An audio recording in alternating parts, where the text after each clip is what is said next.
Team Jolly. Bagong-bago ang group name.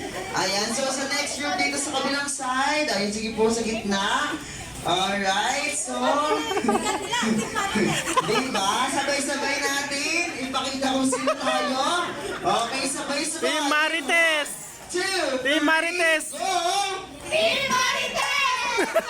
Parang mga Team Marites!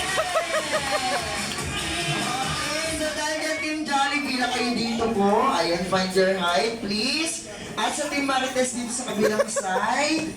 Ayan, find your height na nga.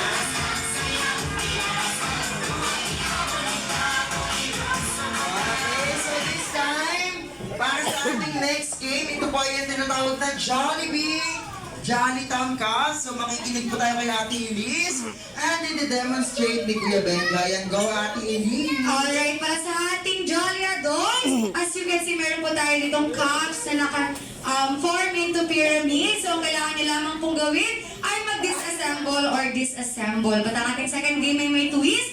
So, makinig po mabuti para sa ating game mechanics. Each player ng bawat grupo ay tatakbo ng mabilis paikot sa table.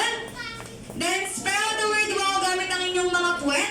W, O, W, and then disassemble the Jolly Town Cups. Pagkatapos, balik sa kagrupo, appear lagi sa next player. Player number 2, takbo ulit pabalik sa table.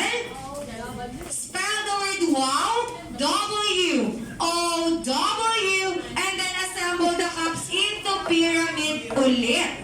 So, bawal po siyang maging double pyramid. Dapat po isang pyramid lang ang nakatayo. So, si player number 3 and 5 ay disassemble, 2 and 4 ay mag-a-assemble. Pagkabalik ni player number 5, paggawa ng mask, kailangan niyo pong isigaw ang inyong group name para kayo po ang matanghal na winner sa ating second game. So, ang team po na hindi susunod sa ating game mechanics, automatic talo at ang matatalo ay sasayaw dito sa unahan.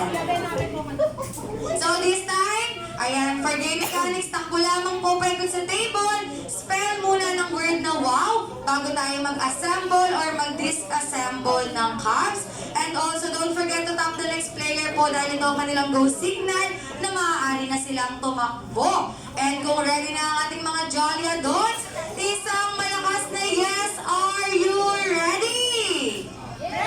Yes! Kaya naman huwag na natin patagalin pa. Pag sinabi kong go, tatakbo agad in 1, 2, 3, go!